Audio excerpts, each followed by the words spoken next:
¿Qué tal? Muy buenas noches, bienvenidos a Deutsche Welle, bienvenidos a una emisión especial sobre lo que está sucediendo en nuestro continente. Yo soy Pia Castro. Las movilizaciones sociales en diferentes sitios del mundo han tenido un especial impacto en América Latina, lo que nos lleva ahora a analizar las causas y los detonantes de estos procesos, algunos muy violentos.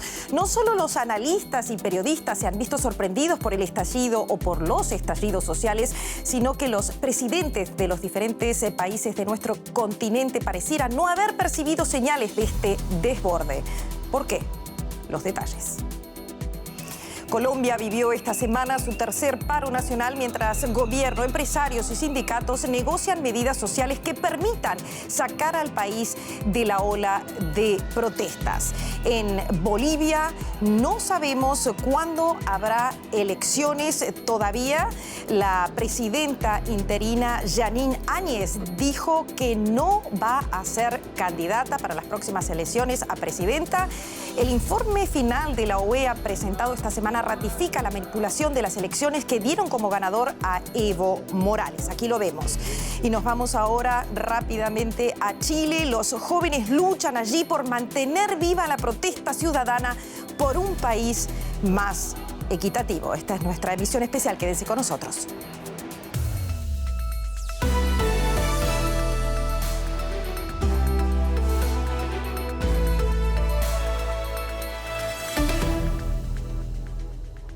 Desde el 21 de noviembre, miles de colombianos se congregan en las calles de las principales ciudades del país para manifestarse en contra de la política económica y social del presidente Iván Duque, mientras su popularidad se desploma.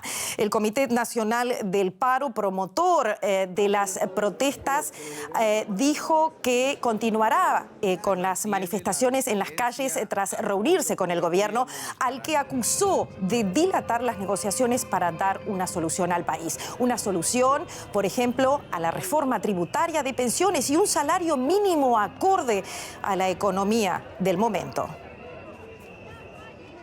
Y estas son protestas que han dejado más de 200 civiles heridos y un muerto, el chico que se ha transformado en el símbolo del estallido social allí en Colombia.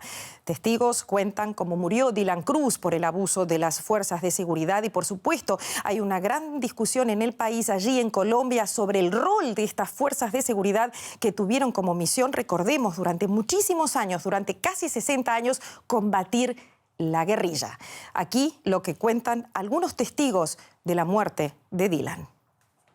Vi al oficial que se preparó, se sacudió con todo el cinismo del caso, se apuntó y disparó directamente a la cabeza. No fue un disparo errado. Son personas que cada 6 meses tienen que ir a un polígono a preparar su capacidad de disparo para saber qué dónde apuntan atinan. Fue un disparo a menos de 20 metros. Y sin embargo, después de que Dylan cayó, le echaron un gas para disipar la tensión.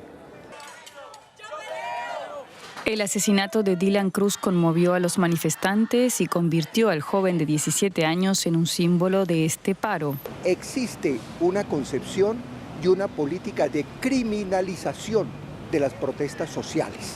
Se sigue viendo con la doctrina de la seguridad nacional como enemigo interno al estudiante, al sindicalista, al campesino, al indígena, a la mujer, al joven que proteste. Según los observatorios de derechos humanos, el caso de Dylan sería apenas uno de los más de 200 en los que civiles han terminado heridos por culpa de los antimotines.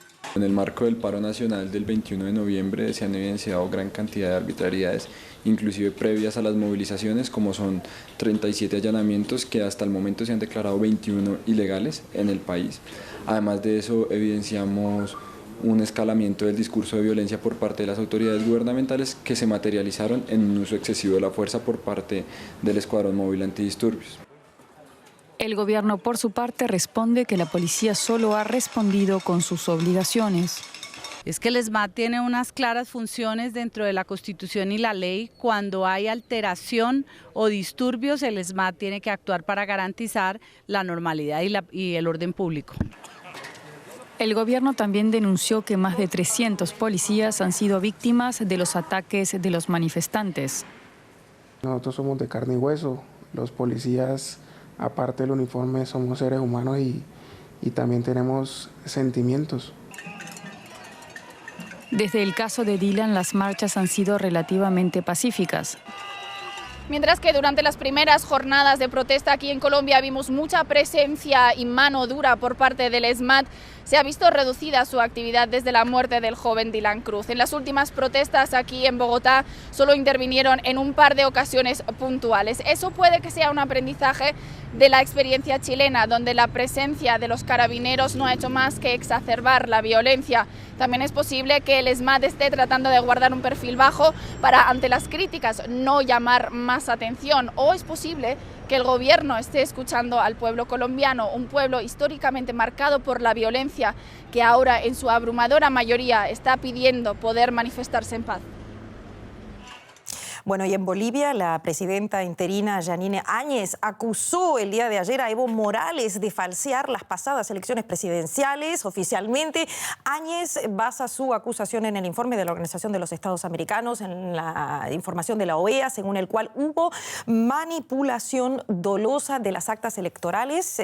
Recordemos que las elecciones fueron el pasado 20 de octubre allí en Bolivia. El organismo asegura que las irregularidades señaladas en dicho informe no permiten tener certeza respecto al margen de victoria de Evo Morales. Las denuncias de fraude en las elecciones presidenciales desataron, recordemos, una grave crisis en este país que culminó con la renuncia de Evo Morales bajo presión de la oposición, de la policía y tras un pronunciamiento militar. Escuchemos ahora a la presidenta interina de Bolivia el jueves en La Paz. Anoche, al recibir el informe final de auditoría de la OEA sobre las fraudulentas elecciones del 20 de octubre pasado, pude confirmar que el gobierno de Evo Morales no tuvo escrúpulos para burlarse de los bolivianos.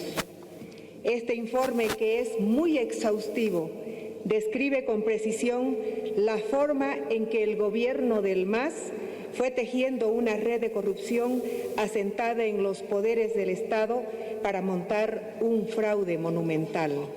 Un fraude monumental, de eso habla Yanine Áñez, la presidenta interina de Bolivia, pero también hay que aclarar que el informe de la OEA vino precedido de diversas críticas al proceso de observación electoral, entre ellas un informe del Centro para la Investigación Económica y Política, CPR, con sede en Washington, acusa a la Organización Interamericana de politizar la observación de las elecciones en Bolivia.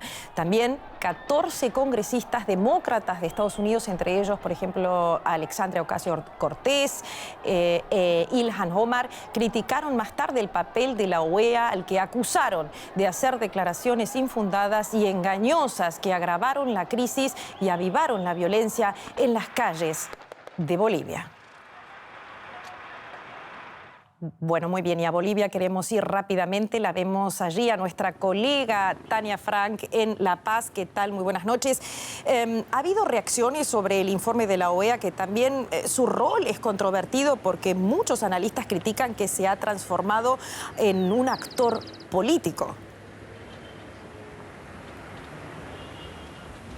Es así, en Bolivia han sido varias las reacciones tras el informe de la OEA que estaría confirmando el fraude electoral del pasado 20 de octubre.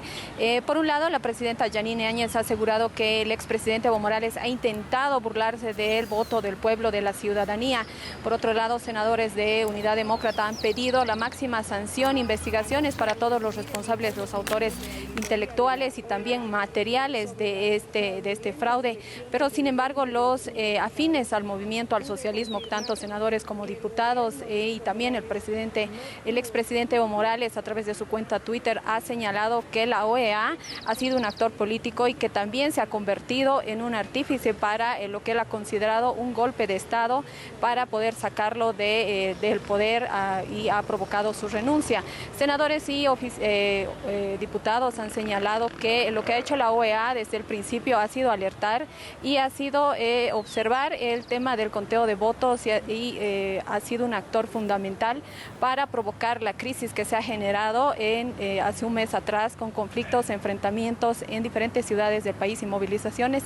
Tras un informe preliminar que ha señalado que sí se confirmaría el fraude y ha provocado la renuncia del presidente Evo Morales, y posteriormente se han generado diferentes tipos de movilizaciones, por un lado que de gente que quería el cambio y por otro lado de personas que querían que el presidente Evo Morales se mantenga en el poder. Tania, tengo otra pregunta. La misión de observación desplegada en Bolivia por el Alto Comisionado de las Naciones Unidas para los Derechos Humanos documentó durante estas protestas hechos de violencia que podrían constituir graves violaciones a los derechos humanos. ¿Es una discusión esto en estos momentos en el país? Sí, exactamente. Hay muchos criterios que se han generado a través de la visita de las personas que han llegado a Bolivia del CIDH y han conversado, han recogido testimonios, han podido hablar con las víctimas, tanto en la ciudad del Alto, donde se han registrado duros enfrentamientos y se han registrado muertos, y también en la ciudad de Cochabamba. Ellos han llegado hasta estas ciudades, han recogido información, testimonios, videos y fotografías de lo que habría pasado. Han señalado que el uso excesivo de la fuerza ha sido una de las determinaciones para la violación de los derechos humanos, y que temen que esta violación de derechos humanos se quede en la impunidad. Tania, una última pregunta. ¿Cuándo habrá fecha para las nuevas elecciones y cómo se nombrará el Tribunal Electoral? Mira, el proceso ahora se encuentra en la Asamblea, después de la promulgación de la convocatoria a nuevas elecciones. La Asamblea Plurinacional tiene el deber ahora de elegir a 7 vocales del Tribunal Supremo Electoral Nacional, que serán los encargados de convocar a elecciones una vez posesionados 48 horas.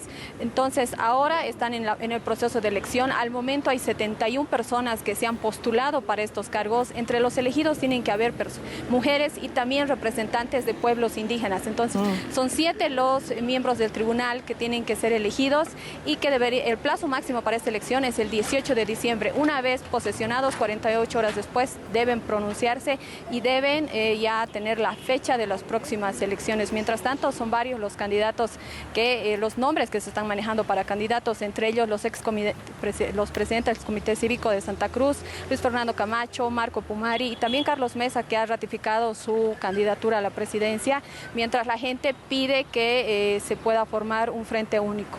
Muchísimas gracias, Tania Frank, desde La Paz, Bolivia. Bueno, muy bien, nos vamos ahora a Chile, porque el estallido social ocurrido allí en ese país hace 7 semanas ha puesto al gobierno de Sebastián Piñera y toda la clase política contra las cuerdas. Por eso el Senado de ese país aprobó el miércoles un aumento gradual de hasta un 50% en las pensiones más bajas. Esto es un cambio para Chile. El proyecto fue votado por unanimidad y quedó listo para su promulgación como ley.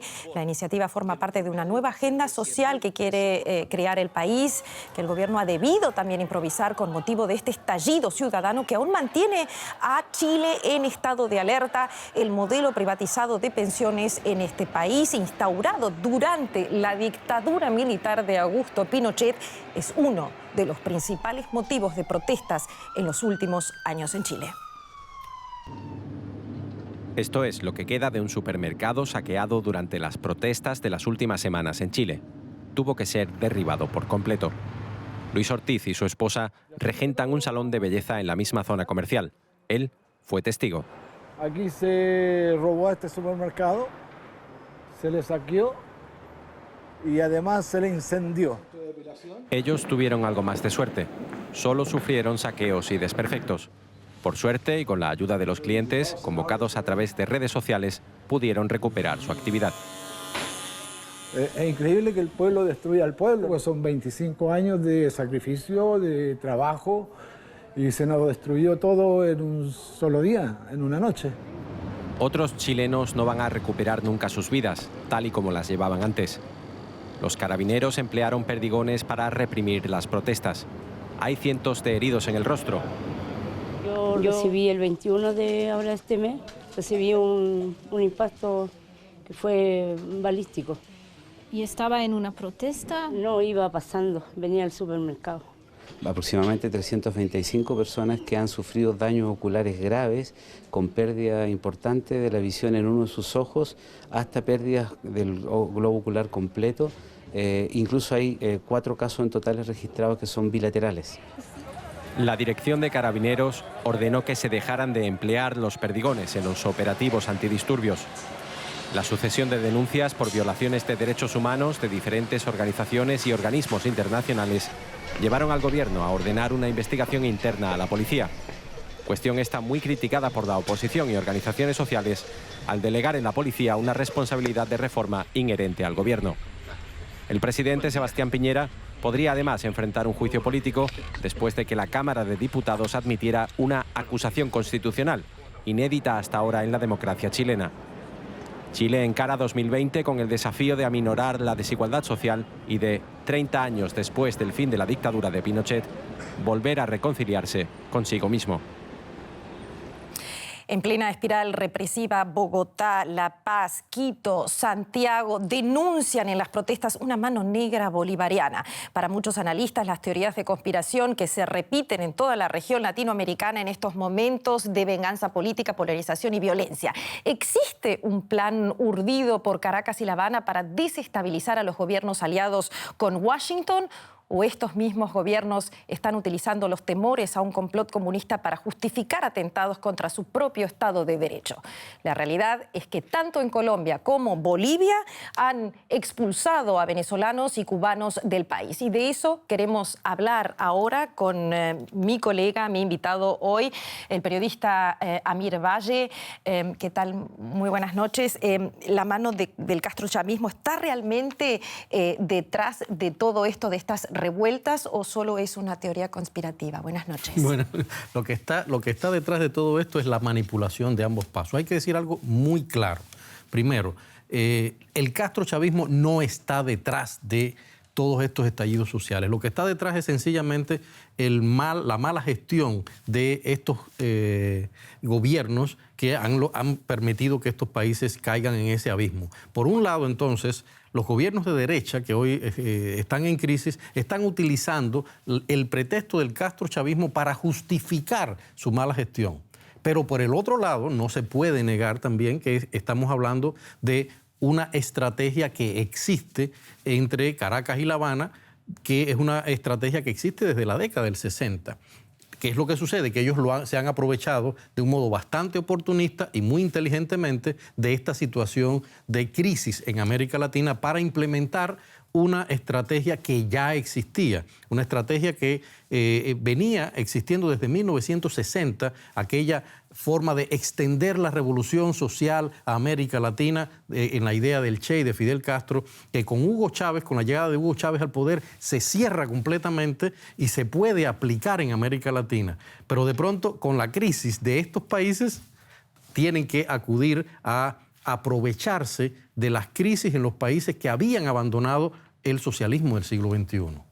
Cuba, Rusia y los países líderes sobrevivientes del ALBA son los principales acusados de esta desestabilización en América Latina. ¿Qué intereses defienden, Amir?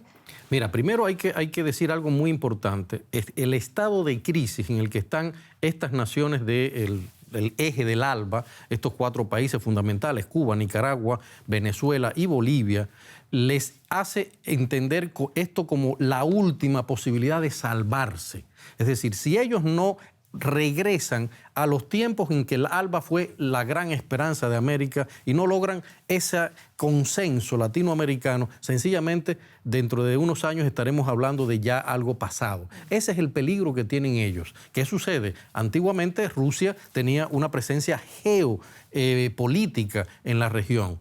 De pronto desaparece eso cuando se cae el campo socialista, pero hay que recordar las conversaciones de los años pasados entre La Habana y Rusia, en la cual la penetración estratégica de inteligencia militar está en el primer nivel. Es decir, de pronto Rusia ve que además de su lucha contra China en la región, de tratar de cerrar a China contra la región económicamente, necesita regresar a los tiempos de la geopolítica. Estamos hablando entonces de geopolítica y de geoeconomía. Esos son los derechos que funcionan hoy. Podemos hablar un minuto de la prensa. Podría decirse que la imparcialidad de la prensa y la desinformación están siendo aprovechadas por el juego político en estos conflictos. Por supuesto. O sea, primero estamos hablando de documentos que existen. Cuando se habla de la estrategia castrochavista, no estamos hablando de un ente que no existe. Es un ente que está en los propios planes, digamos, de los congresos del ALBA. Eso está ahí. Es una estrategia vieja en libros, etcétera.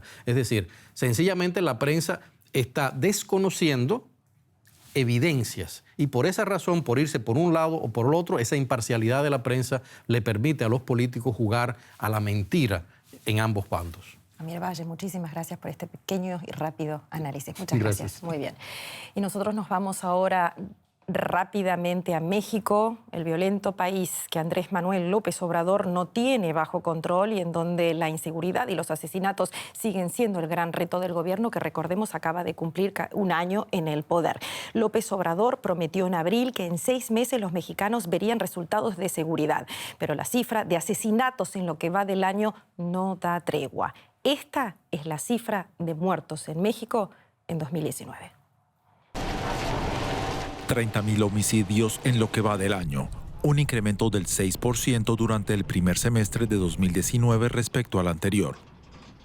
El gobierno de López Obrador parece incapaz de detener una escalada de violencia que bate récords mes a mes. El presidente ha centrado su estrategia de seguridad en la creación de la Guardia Nacional, que parece demostrar muchas deficiencias hasta el momento, según los expertos. De alineamiento de voluntades, de disciplina, de control, de coordinación estrecha. La Guardia necesita una gran inversión federal, necesita más recursos. El sistema de inteligencia militar y civil está todavía por rehacerse, reconfigurarse. El propio secretario de Defensa reconoció esos errores. La Guardia Nacional no ha podido desplegarse ni dedicarse de pleno a combatir el narcotráfico debido a que gran parte de sus efectivos se destinaron a frenar el flujo migratorio. El problema de fondo persiste, es la enorme impunidad por encima del 95%.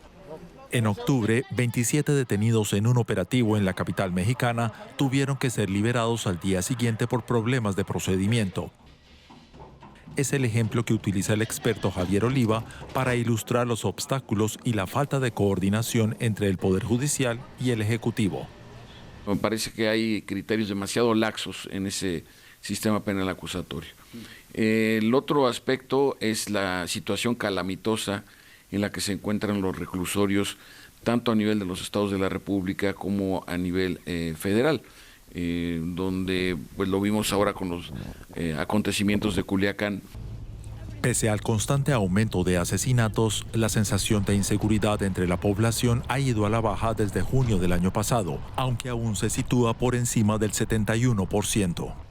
López Obrador ganó las elecciones bajo el lema "Abrazos, no balazos" y ha lanzado programas sociales para combatir las causas de la criminalidad, pero sus efectos tardan en notarse. El gobierno de AMLO busca un discurso pacificador, pero sin una estrategia definida para atajar la enorme violencia. Y sobre la violencia en México está con nosotros en el estudio Diana Luna, asesora de América Latina de la Fundación Friedrich Naumann, cercana al Partido Liberal Alemán. ¿Qué tal? Muy buenas noches. Por un lado tenemos la violencia que viene desde hace décadas en México. ¿Es real echarle la culpa a un presidente que ha asumido hace un año? ¿O él dice que es algo que él ha heredado? Y tiene razón, ¿o no? Pía, el problema de la seguridad pública en México es muy complejo. Y si bien sí hay antecedentes históricos, este no es un problema que solo nace desde que está López Obrador como presidente, sino realmente el 2008 fue el año en el que la violencia se salió completamente de las manos del gobierno. Y si bien ha habido ciertos periodos de tregua, como en el 2012 y en el 2013, la realidad es que desde el 2008 la situación se ha agravado muchísimo. Eso es el antecedente que recibe López Obrador. Sin embargo, el último año, realmente 2019, ha sido un año con cifras alarmantes. Estamos hablando no solo de que ha habido récord en el número de homicidios dolosos que México ha sufrido, también en el número de feminicidios. En México, cada 2 horas es asesinada una mujer. También tenemos cifras alarmantes de desapariciones forzadas, donde ahí las cifras oficiales no nos dicen mucho.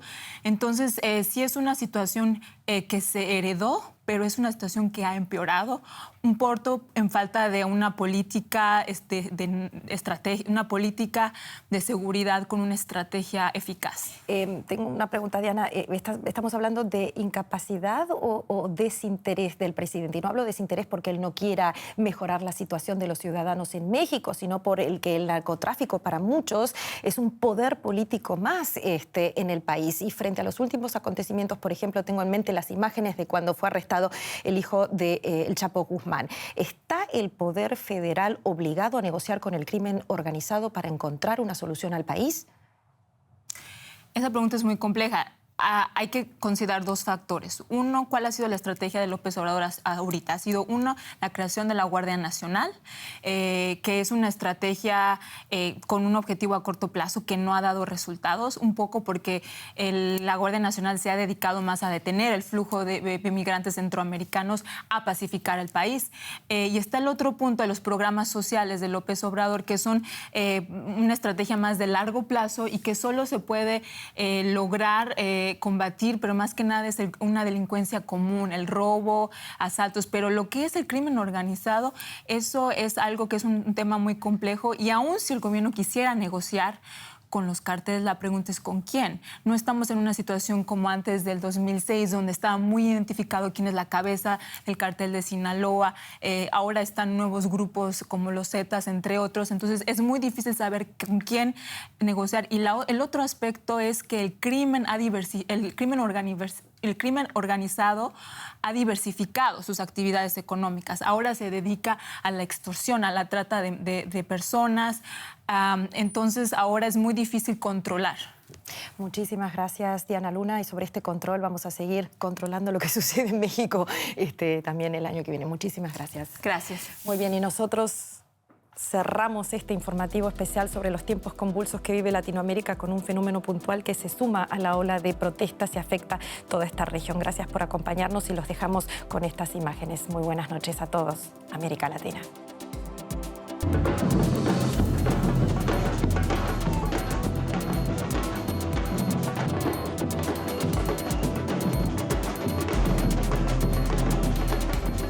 Una selva.